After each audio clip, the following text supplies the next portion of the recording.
Prince Charles is bringing 5 or 6 dozen bottles of holy water from the River Jordan back to the UK for royal baptisms, it is claimed. It has fueled speculation that the water could be used to baptize Meghan Markle and Prince Harry's daughter Lilibet. The granddaughter Charles has reportedly never met in person. So far the Sussexes, who live in suburban Los Angeles, have not said where or when Lilibet will be christened. The Prince of Wales along with wife Camilla, Duchess of Cornwall, have made a trip to the Middle East where they have dipped their hands in the water of the River Jordan, the location of Jesus' baptism. It is a tradition for royal babies to be baptized with water from the Jordan where Jesus was baptized by John the Baptist using the ornate silver gilt lily font that forms part of the crown jewels.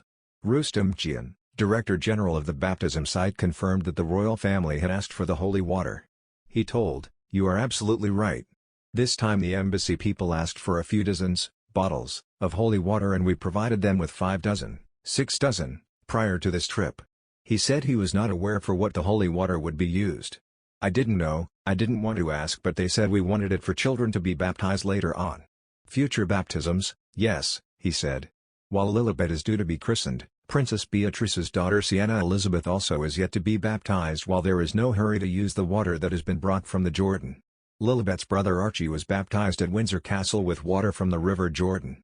Charles and Camilla are on the first royal trip for nearly 2 years due to the pandemic and will take in Egypt as well as Jordan. Their tour has taken place at the request of the Foreign and Commonwealth to boost bilateral ties and highlight climate change crisis concerns. They met King Abdullah II and Queen Rania at the Al Husseiniya Palace before the royal pair will take part in more than 30 official engagements over the coming days. Another news, Harry contributed to a report by a U.S. think tank about disinformation, and published it on the website for Archie, the Duke and Duchess of Sussex's foundation. He described the mis and disinformation crisis as a global humanitarian issue. The royal continued, "I hope to see the substantive and practical recommendations of our commission taken up by the tech industry, the media industry, by policymakers, and leaders. This affects not some of us, but all of us."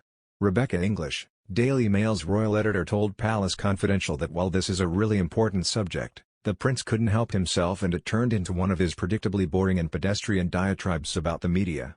Despite this, Ms. English claimed the relocation agrees with the 37-year-old prince. She said, "I worked with him for many years and just by the look on his face and his demeanor, he clearly is a lot happier in the US with what he's doing there compared to what he was doing here, and good luck to him. It's just the constant jabs and the constant barbs which get people's backs up." The royal expert was referencing the Duke's jabs at social media companies as well as journalists who he called pirates with press passes. The report urged substantial investment in local journalism, more diverse workforces at social media companies, holding misinformation spreaders to account, and creating a governmental national response strategy for tackling misinformation. The report said, "Information disorder makes any health crisis more deadly. It slows down our response time on climate change. It undermines democracy. It creates a culture in which racist, ethnic, and gender attacks are seen as solutions, not problems."